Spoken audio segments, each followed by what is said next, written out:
시청자 여러분 안녕하십니까? 김동수입니다. 고용 쇼크가 쓰나미처럼 밀려오고 있습니다. 이렇게 고용시장에 미친 충격은 고용 취약계층인 임시 일용직과 청년, 여성 등에 집중이 되었습니다. 주로 서비스업에 종사하는 사람들의 대면 접촉 회피로 경기가 어려워지면서 과거 외환금융위기급 고용위기로 심화된 것입니다. 바로 일자리가 없어지는 시대가 오고 있습니다. 지난 17일이죠. 통계청이 발표한 3월 고용 동향을 살펴보면 지난달 서비스업 취업자 수는 전년 동월 대비 29만 4천 명이 줄었습니다. 외환위기 당시인 1998년 9월 마이너스 30만 8천 명 이후 21년 6개월 만에 가장 크게 감소가 되었습니다. 이번 사태 확산 공포에 고용 상태가 불안정한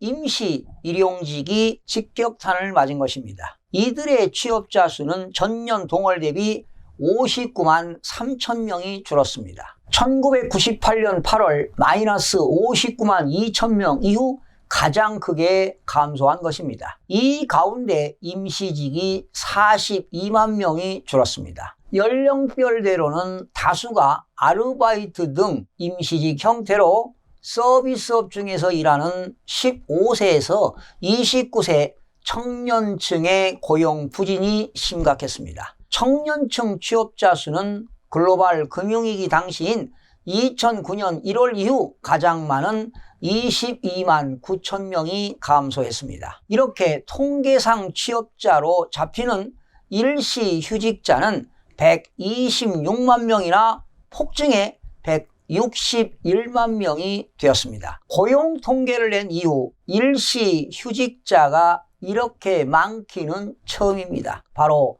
충격적인 수준입니다. 일시 휴직자는 직장으로 복귀하지 못하면 실업자로 전락할 수 있다는 점에서 대량 실업의 뇌관이 될 수 있습니다. 지금은 중소영세업체나 자영업자 등이 타격을 입고 있지만 앞으로는 대기업과 제조업 그리고 정규직 심지어 30, 40대로도 번지는 것은 시간 문제입니다. 국난 극복을 위해 여당의 의석을 몰아준 국민은 이제 정부와 여당이 경제를 빨리 회복시켜주기를 바라고 있습니다. 본격적인 위기는 아직 시작되지도 않았습니다. 벌써부터 무작정 나라빚만 늘리면 더 큰 위기를 버텨낼 재간이 없습니다. 해외에서는 이미 경고의 목소리가 나온 지 오래입니다. 국제통화기금인 IMF도 한국 경제성장률 전망치를 종전의 2.2%에서 마이너스 1.2%로 대폭 낮췄습니다. 한국이 수출입 30%를 의존하는 중국이 1사분기에 마이너스 6.8%의 성장률을 기록하는 등 세계 대부분 나라가 마이너스 성장에 직면한 상태에서 수출에 의존하는 우리는 더 심각한 타격을 입을 수밖에 없습니다. 실제로 우리 경제의 버팀목 역할을 하던 반도체 수출 증가세가 꺾이기 시작하며 수출 부진이 깊어지고 있습니다. 여당이 압승하기는 했지만 국민이 경제 정책까지 지지했다고 오판해서는 안 됩니다. 이번 사태 이후 문 대통령의 지지율이 급등해 무려 60%에 육박하는 높은 지지를 받았지만 경제 정책에 있어서는 줄곧 좋은 평가를 받지 못했습니다. 정부와 여당은 이제 총선 승리로 인기에 영합하지 말고 오로지 국익만 생각하는 경제 행보를 해 나가야 합니다. 빚을 갚지 못해 법원에 파산 신청을 한 법인이 지난달 101건으로 전년 동월 대비 무려 53%나 급증했습니다. 개인 파산도 4,274건으로 9.6%가 늘었습니다. 문제는 한국의 고용 쇼크가 이제 시작 단계라는 점입니다. 국내 경제 활동이 마비된 충격이 파산과 실업 사태로 이어질 수밖에 없습니다. 특히 항공이라든가 호텔, 여행 등 한계 상황에 이른 업종들의 휴직과 폐업 사태도 줄을 잇고 있습니다. 미국에서는 셧다운 여파로 지난 4주 동안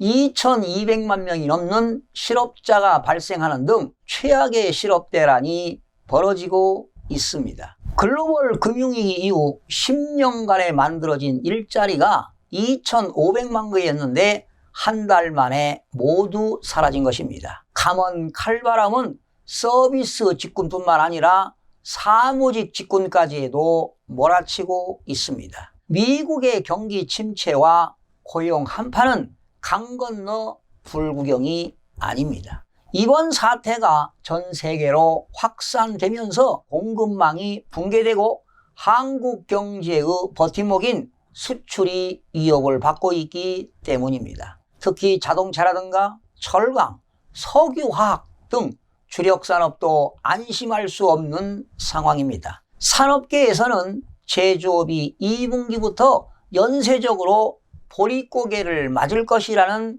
위기론이 제기되고 있습니다. 국제통화기금인 IMF도 이번 팬데믹 영향으로 중국을 제외한 거의 모든 국가의 경제적 혼란이 2분기에 집중될 거라는 우려를 했습니다. 이렇게 대량 실업 사태가 발생했던 외환위기 때의 악몽이 되풀이되어서는 절대로 안 됩니다. 정부가 곧 고용 안정 대책을 발표할 예정이라고 하는데요. 고용 유지 대책, 긴급 일자리 대책, 사각지대 근로자 안정 대책 등이 현재 거론되고 있습니다. 정부는 고용 유지를 위한 지원을 늘리고 노사는 고통을 분담해서 위기를 넘겨야 합니다. 위기일수록 규제 혁파와 노동개혁을 통해 기업이 힘을 낼 수 있는 환경을 만들어야 합니다. 일자리를 창출하는 것은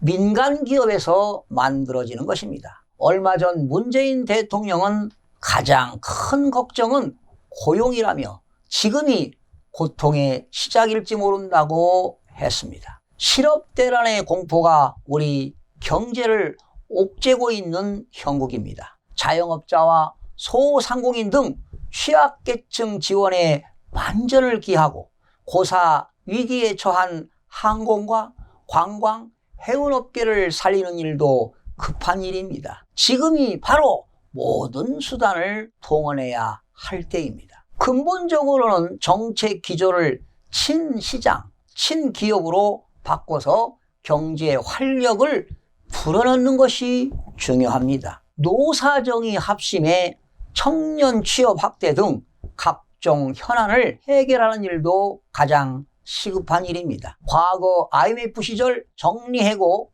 법제화를 담은 노사정 대타협으로 경제 위기를 극복한 것은 시사하는 바가 큽니다. 조직 이기주의에 집착하고 경직된 노동시장을 방치해서는 현재의 위기를 타개하기는 어렵습니다. 압도적인 거대 정당이 된 여당도 책임감을 갖고 노사정 합의를 이끌어내야 합니다. 여야가 초당적으로 정부와 협력해서 고용 대란을 막고 경제 위기를 함께 극복해 나가기를 기대해 보면서 방송 마치겠습니다. 시청해 주신 여러분 대단히 고맙습니다. 최선을 다하겠습니다. 내일 아침에 찾아뵙겠습니다. 마음이 드셨다면 구독, 좋아요 꼭 부탁드리겠습니다. 고맙습니다.